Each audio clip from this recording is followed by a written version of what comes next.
हर हर महादेव सनातनियों, आप सभी को महाशिवरात्रि की हार्दिक शुभकामनाएं। मैं पूजा झा। सनातन धर्म में महाशिवरात्रि बेहद महत्वपूर्ण पर्वों में से एक मानी जाती है। भोले बाबा और माता पार्वती की कृपा आप सभी पर सदा सर्वदा बनी रहे।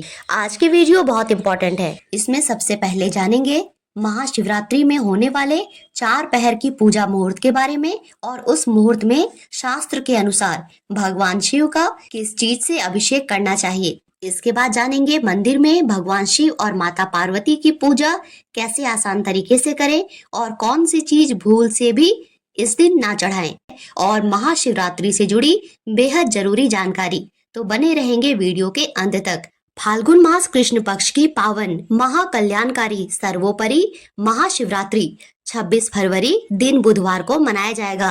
सभी शिव भक्त केवल और केवल इसी दिन महाशिवरात्रि का व्रत रखेंगे और भगवान शिव की माता पार्वती के संग विधि विधान से पूजा करेंगे और 27 फरवरी गुरुवार को महाशिवरात्रि व्रत का पारण करेंगे। महाशिवरात्रि व्रत का पारण चतुर्दशी तिथि में ही करना होता है, इसीलिए 27 फरवरी गुरुवार को सुबह सूर्योदय से लेकर 8:54 तक में ही इस व्रत का पारण करना शुभ फलदायी माना जाएगा। तो पहली पहर की पूजा प्रदोष काल से शुरू की जाती है और इसका मुहूर्त है शाम में 6:43 से रात के 9:47 तक। इसमें भगवान शिव का अभिषेक दूध से किया जाता है। दूसरी पहर की पूजा निशित काल की पूजा कहलाती है। इस काल में भगवान शिव की पूजा सर्वोत्तम मानी जाती है। अगर आपकी ऐसी कोई इच्छा है या मनोकामना है जो वर्षों से पूरी नहीं हो रही है, तो आप इस पहर में विशेष पूजा कर भगवान शिव को दही अर्पित करके भोले बाबा को अति शीघ्र प्रसन्न कर सकते हैं। इस पहर का मुहूर्त है रात 9:47 से 12:51 तक। तीसरा पहर त्रियामा काल कहलाता है और यह रात के 12:51 से सुबह के 3:55 तक रहता है। विशेषतः इसी मुहूर्त में भगवान शिव और माता पार्वती का विवाह संपन्न होता है और इसमें घी से भगवान शिव का अभिषेक करना होता है। चौथा पहर उषा काल कहलाता है जो सुबह 3:55 से 6:59 तक रहने वाला है। विवाह में आ रही बाधा दूर करने या निसंतानों को संतान प्राप्ति हेतु भगवान शिव का अभिषेक शहद, गन्ने के रस या मौसमी फल जैसे अनार का रस, संतरे का रस, इन सब से भगवान शिव का अभिषेक करना चाहिए। तो सारी विघ्न बाधा दूर होती है और साधक की मनोकामना पूरी होती है। ये थी 4 पहर की पूजा और शुभ मुहूर्त। अब जानते हैं महाशिवरात्रि में शिवालय में शिवजी और माता पार्वती की पूजा में विशेष क्या ध्यान रखें, क्या अर्पित करना है और क्या अर्पित नहीं करना है। इस दिन सुबह जल्दी उठे, सभी जरूरी कार्य के बाद स्नान करके शुद्ध हो जाए और घर के मंदिर की साफ सफाई करके शुद्ध घी का दीपक प्रज्वलित करे। फिर भगवान शिव के समक्ष अपने व्रत का संकल्प ले, क्योंकि बिना संकल्प के किया गया व्रत का संपूर्ण फल इंद्रदेव को मिल जाता है। इसीलिए संकल्प जरूर करे। इसके लिए अपने सीधे हाथ में जल, फूल, अक्षत और एक सिक्का रखकर अपना नाम गोत्र बोलकर और यदि किसी खास इच्छा से व्रत रख रहे हो तो वह भी कह सकते हैं। सब बोलकर संकल्प लेना है, शिवजी मैं ये व्रत इस इच्छा से कर रहा हूँ या कर रही हूँ, मेरी मनोकामना पूरी कीजिए और यदि मुझसे कोई भूल चूक हो जाए तो मुझे क्षमा कीजिए। अब सबसे पहली पूजा घर में होगी। बहुत लोग पूछते हैं कि पहले पूजा कहाँ करें, घर में या मंदिर में? तो सबसे पहले पूजा घर के मंदिर में होगी। आप अलग से चौकी लगाकर भगवान शिव और माता पार्वती की पूजा कीजिए और फिर मंदिर में जाकर पूजा जरूर करनी चाहिए। मंदिर में पूजा विशेष फलदायी होता है। आपके घर के आसपास जो भी शिव मंदिर हो वहां जाकर आपको पूजा अवश्य करनी चाहिए और हो सके तो इस दिन पूजा से पहले मंदिर की साफ सफाई अवश्य कर ले। ये सब शिव जी की सेवा करना कहलाता है और इससे भोले बाबा बहुत प्रसन्न होते हैं। तो अब जानते हैं मंदिर में पूजा की सरल आसान विधि। तो इसके लिए भगवान शिव के समक्ष मिट्टी का दीपक प्रज्वलित करेंगे और 108 बाती घर से ही गिनकर लेकर आते हैं और दिए में रखकर शुद्ध घी से दीपक प्रज्वलित करते हैं। इससे 108 दीपक जलाने का पुण्य फल मिलता है। आप चाहें तो 51 बाती की भी दिया जला सकते हैं और फिर गंगा जल से ओम नमो भगवते रुद्राय नमः बोलते हुए जलाभिषेक कीजिए। फिर कच्चे दूध से अभिषेक कीजिए।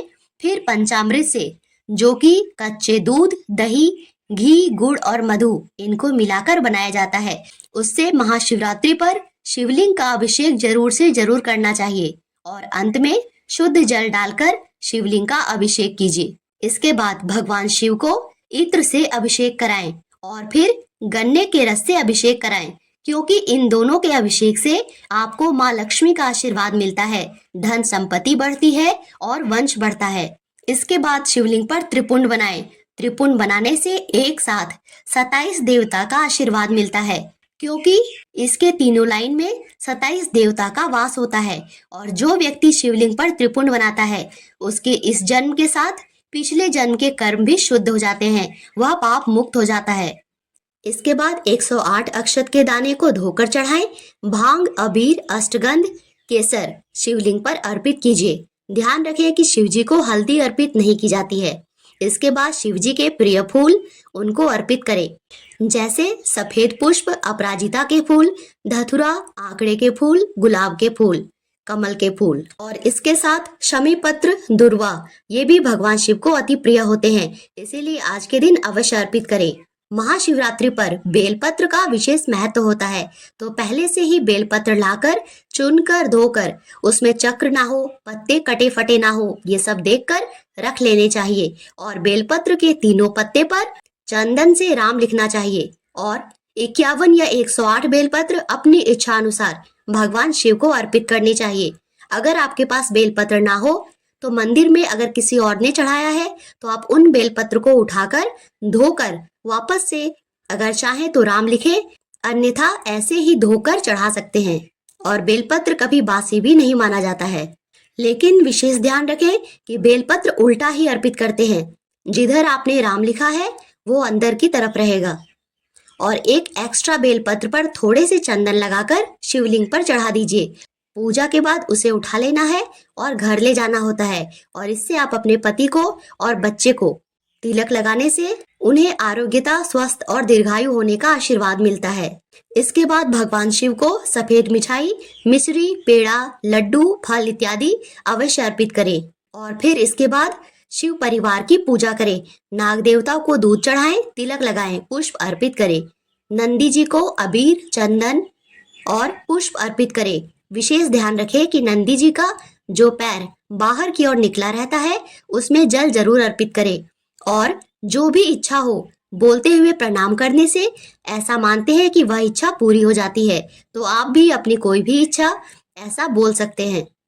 इसके बाद माता पार्वती को भी जल, फूल, इत्र, अबीर, चंदन, कुमकुम और श्रृंगार की सामग्री अर्पित कीजिए। माता पार्वती के हाथों में चूड़ियां अवश्य पहना दीजिए और माथे पे बिंदी भी लगा दीजिए। पर ध्यान रहे कि महाशिवरात्रि के दिन माता पार्वती को सिंदूर अर्पित ना करें, क्योंकि आज ही के रात्रि को भगवान शिव के साथ माता पार्वती का विवाह होता है, तो उस समय ही सिंदूर लगाया जाता है।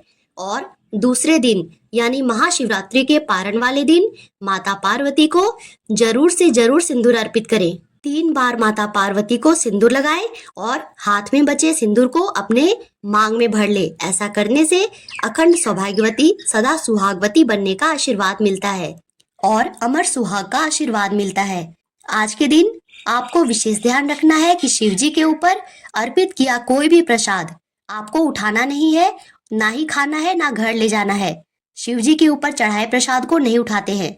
वस्त्र के रूप में भगवान को कलावा अर्पित करना चाहिए। और पूजा के बाद नंदी जी के कान में आपको जो भी आपकी मनोकामना है वो सब बोल सकते हैं, पर शुरुआत ओम नमः शिवाय से ही कीजिएगा, वरना नंदी जी कुछ और सुनते ही नहीं है। इसलिए पहले ओम नमः शिवाय बोलना है और उसके बाद अपनी मनोकामना बोलनी है। महाशिवरात्रि के दिन भगवान शिव के समक्ष शिवाष्टक, शिव चालीसा, शिव पंचाक्षर स्तोत्र, रुद्राष्टक इन सब का पाठ जरूर करना चाहिए। और 108 बार शिव पंचाक्षरी मंत्र ओम नमः शिवाय इसका जाप करना चाहिए। और भगवान शिव के समक्ष माथा टेक कर प्रणाम करना चाहिए। और अंत में कपूर की आरती करके पूजा संपन्न की जाती है। इन सब के बाद भगवान शिव के मंदिर में 3 ताली बजाते हैं, तभी पूजा पूर्ण मानी जाती है। पूजा के बाद शिव जी के मंदिर की परिक्रमा जरूर करनी चाहिए, लेकिन ध्यान रहे भगवान शिव के मंदिर की पूरी परिक्रमा नहीं होती है, इसीलिए कभी भी भूलकर भी शिव मंदिर की पूरी परिक्रमा नहीं करनी चाहिए। घड़ी की दिशा के अनुसार शिव जी के सामने से लेकर बिल्कुल उनके पीछे तक परिक्रमा करके जिधर से गए थे उधर से ही वापस लौट जाना होता है। इसी को आधी परिक्रमा करना कहते हैं। और पूजा के बाद सीधा घर नहीं आना चाहिए, थोड़ी देर ही सही पर मंदिर में बैठना अवश्य चाहिए। इसीलिए आप अपने समय के अनुसार मंदिर में थोड़ी देर ही सही पर जरूर बैठें। और जब वापस लौट रहे हो तो पीठ दिखाकर नहीं जाना चाहिए, थोड़ी दूर तक पीछे कदम लेके चले और उसके बाद मुड़ के जा सकते हैं। विशेष ध्यान रखेंगे कि जाते समय मंदिर का घंटा नहीं बजाना चाहिए। जब आप मंदिर में प्रवेश कर रहे हो तो उस समय घंटी बजाकर उस घंटे के नीचे आपको कम से कम 30 सेकंड जरूर रुकना चाहिए। ऐसा करने से मनुष्य का ऑरा शुद्ध होता है। इसीलिए घंटी बजाने के बाद घंटे के नीचे 30 सेकंड के लिए जरूर रुकना चाहिए। और पूजा संपन्न करने के बाद वापस जाते हुए कभी भी घंटा नहीं बजाना चाहिए। इस दिन पूरा दिन ही व्रत रहता है, तो आप चाय, दूध, फल, जूस इत्यादि चाहें तो ले सकते हैं।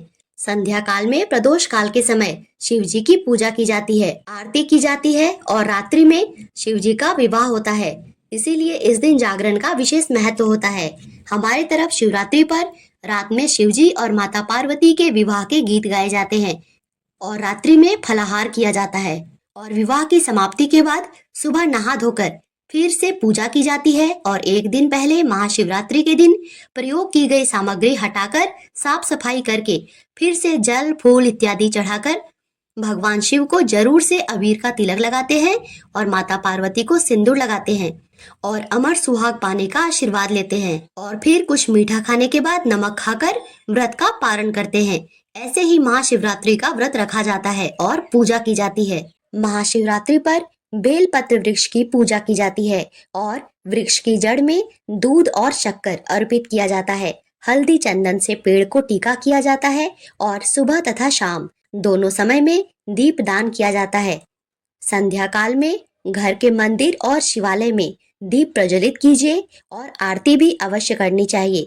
इसी के साथ महाशिवरात्रि पर किसी शिवालय में भगवान शिव के पूजन में प्रयोग की जाने वाली कुछ सामग्री दान अवश्य करनी चाहिए, जैसे अभिषेक के लिए दूध का दान या फल मिठाई का दान, अखंड ज्योत के निमित्त शुद्ध घी का दान। जैसे आपकी इच्छा हो पर कुछ न कुछ दान अवश्य करना चाहिए। इससे मनुष्य के भाग्य में उन्नति होती है, परिवार में सुख समृद्धि आती है और भोले बाबा का आशीर्वाद मिलता है।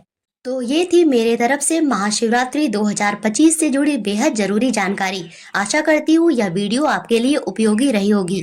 ऐसी जानकारी समय से पहले पाने के लिए मेरे चैनल को सब्सक्राइब करना और बेल आइकन प्रेस करना मत भूलिएगा। वीडियो देखने के लिए धन्यवाद। राधे राधे।